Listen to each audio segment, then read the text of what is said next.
ሰላም የላብራቶሪ ዩቲዩብ ተከታታዮቻችን እንዴት ናችሁ? ዛሬ ደግሞ ስለ ኩላሊታችን የምንነጋገር ይሆናል። የኩላሊታችንን ጤንነት እንዴት መጠበቅ አለብን፣ ሲስተሙ እንዴት ነው የሚሰራው፣ እንዲሁም ደግሞ ሬናል ፋንክሽናል ቴስት የምንላቸው ምን ያካታል የሚለውን አጠር አድርገን የምንማማር ይሆናል። እስከ ቪዲዮ መጨረሻ ድረስ አብራችሁን ቆዩ። ይሄን አካውንት ሰብስክራይብ፣ ላይክ እና ሼር ማድረግ እንዳይዘነጋ። በተረፈ ደግሞ ቪፒኤን እያበራችሁ እንድትመለከቱና ስራችን እንድታበረታቱ ዛሬ እናሳስባለን። አሁን ወደ ቪዲዮ።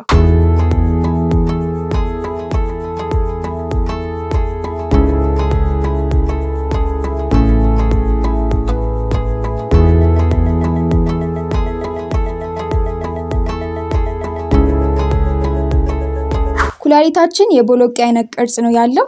የሚገኘው ሪብ ኬጅ ከምንለው ከጎድናችን ስር ነው ማለት ነው። ይህ ኩላሊታችን 4 መሰረታዊ ጥቅሞች አሉት። የመጀመሪያው የውሃና ኤሌክትሮላይት መጠናችንን ሜንቴን ማድረግ ነው። ኤሌክትሮላይት ማለት ሰውነታችን ውስጥ የሚጠቅሙ ጠቃሚ የሆኑ ሚኒራሎች ናቸው። እንደ ሶዲየም፣ ፖታሽየም፣ ካልሽየም፣ ክሎሪን ያሉት ተጠቃሽ ይሆናሉ። ሁለተኛው ጥቅም ደግሞ የሰውነታችን አሲድ እና ቤዝ መጠኑን ባላንስ ያደርግልናል ማለት ነው።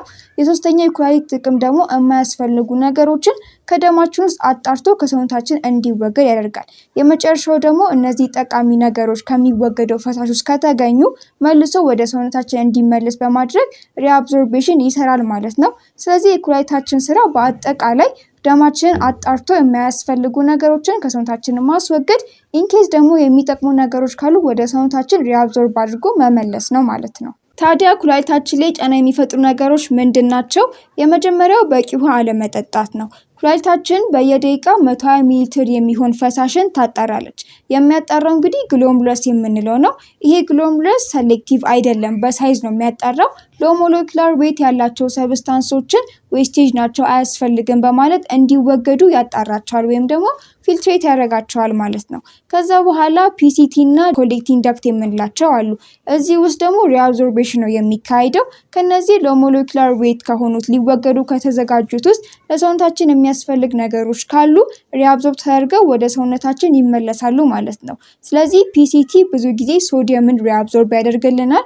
ኮሌክቲንግ ዳክት ደግሞ ውሃን ሪአብዞርብ ያደርግልናል።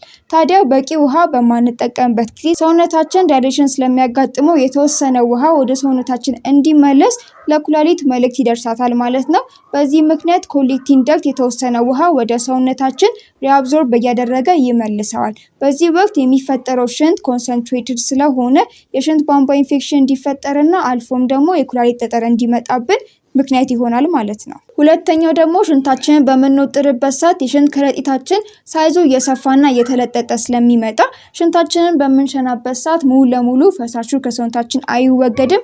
የተወሰነው እዛ ኮንሰንትሬትድ ሆኖ ይቀራል ማለት ነው። በዚህ ጊዜ ለሽንት ቧንቧ ኢንፌክሽን ያጋልጠናል። ሶስተኛው ችግር ደግሞ ጨው የበዛበት ምግቦችን በምንመገብበት ጊዜ ሰውነታችን ውስጥ ብዙ ሶዲየም ይኖራል። ይሄ ደግሞ አሲዲክ እንዲሆን ሰውነታችን ያደርገዋል ማለት ነው። ኩላሊታችን ደግሞ አሲድና ቤዝን ሜንቴን ስለምታደርግ ብዙ ውሃ ወደ ሰውነታችን እንዲመለስ ፉድ ሪቴንሽን እንዲኖር በማድረግ ኩላሊታችን ላይ ጫና ከማሳደርም አልፎ የደም ግፊታችን እንዲጨምር ከፍተኛ የሆነ አስተዋጽኦ አላቸው። ማጨስ እና አልኮልን መጠቀም በቀጥታ ኩላሊታችን የሚጎዱ ነገሮች ናቸው። ታዲያ ሽንታችን ላይ መታየት የሌለባቸው ነገሮች ምንድን ናቸው?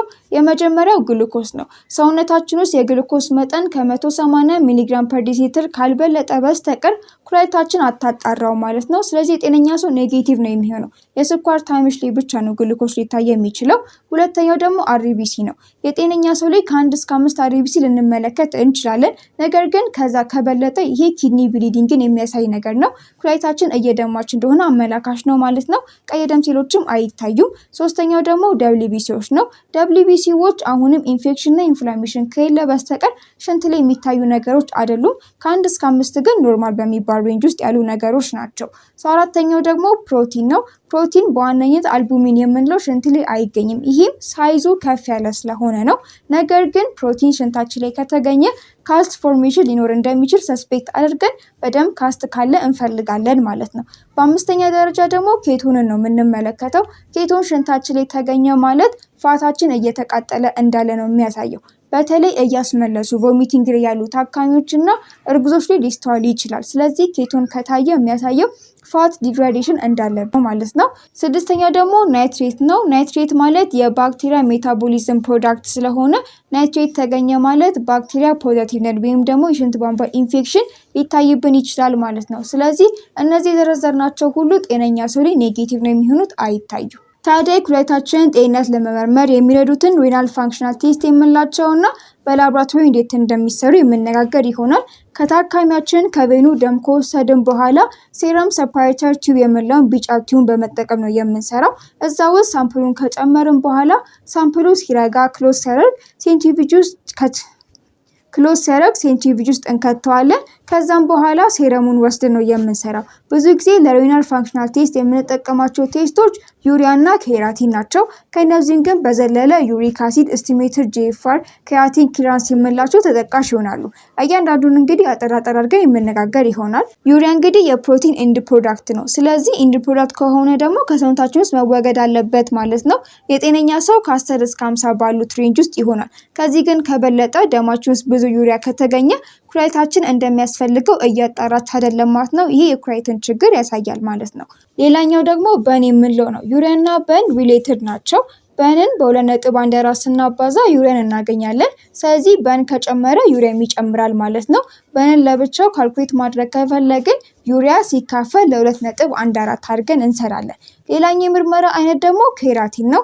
ኬራቲን የጡንቻዎቻችን ዌስት ፕሮዳክት ስለሆነ አሁንም ይሄም በሽንት መልክ መወገድ አለበት። ይሄ ኬራቲን ደግሞ ቅድም ኮሌክቲንግ ዳክት እና በፒሲቲ ባልናቸው ሪአብዞርብ የሚደረግ አይደለም። ቀጥታ ፊልትሬት ተደርጎ የሚወገድ ነገር ነው። ነገር ግን ካልተወገደና በደማችን ውስጥ ጨምሮ ከተመለከተ አሁንም የኩላሊትን ችግር የሚያሳይ ነው ማለት ነው። ስለዚህ የኬራቲን መጠን ስንት መሆን እንዳለበት የወንድ፣ የሴት፣ የህፃናትና የቲኔጀር እዚህ ጋር አስቀምጬላችኋለሁ። ከዚህ ጋር ተያይዞ ሌላኛው ኬራቲን ክሊራንስ የምንለው ነው። ይህ ምን ማለት ነው? ምን ያክል ኬራቲን ከሰውነታችን ውስጥ ክሊር ተደርጓል ተወግዷል የሚለውን የምናይበት ነው። የዚህም ፎርሙላ እንግዲህ ዩቪ ኦቨር ፒ ነው። ዩ ማለት ሽንታችን ውስጥ የተገኘው ዩሪናችን ውስጥ የተገኘው ኬራቲን መጠን ነው። ቪ ደግሞ የሽንታችን ቮሊዩም መጠኑ በሚኒት ፐር ሚኒት ምን ያክል እንደሆነ ነው። ፒ ደግሞ ፕላዝማችን ውስጥ የተገኘው ዩሪን ምን ያክል እንደሆነ ነው። እሱን ካልኩሌት አድርገን ነው የምናገኘው።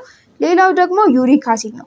ዩሪክ አሲድም ይሄ የፒሪን ኢንድ ፕሮዳክት ስለሆነ ከሰውነታችን ውስጥ መወገድ አለበት። ነገር ግን ኩላሊት በትክክል ስራውን እየሰራች ካልሆነ የዩሪክ አሲድ መጠናችንም ሰውነታችን ውስጥ ከፍ ብሎ ልንመለከት እንችላለን።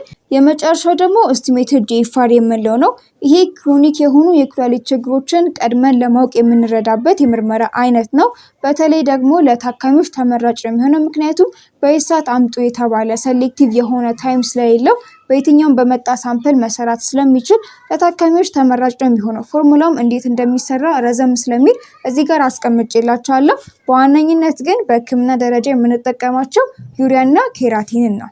ስለዚህ በቂ ውሃ በመጠጣት፣ ሽንታችን ሲመጣ ቶሎ ሄደን በመሽናት፣ ጨው የበዛባቸው ምግቦችን ባለመጠቀም፣ አልኮልን ባለመጠቀም እና ፍራፍሬዎችን በመመገብ የኩላሊታችንን ጤንነት መጠበቅ እንችላለን ማለት ነው። ስለ ኩላሊታችን እንግዲህ ያለውን መረጃ አጠር አድርጌ እንደዚህ አቅርቤላችኋለሁ። በቀጣይ ቪዲዮ እስከምንገናኝ ድረስ አሁንም የሁላችንን ጤና እግዚአብሔር ይጠብቅ እያልኩኝ ይህን አካውንት ሰብስክራይብ፣ ላይክ እና ሼር ማድረግ እንዳይዘነጋ። አመሰግናለሁ።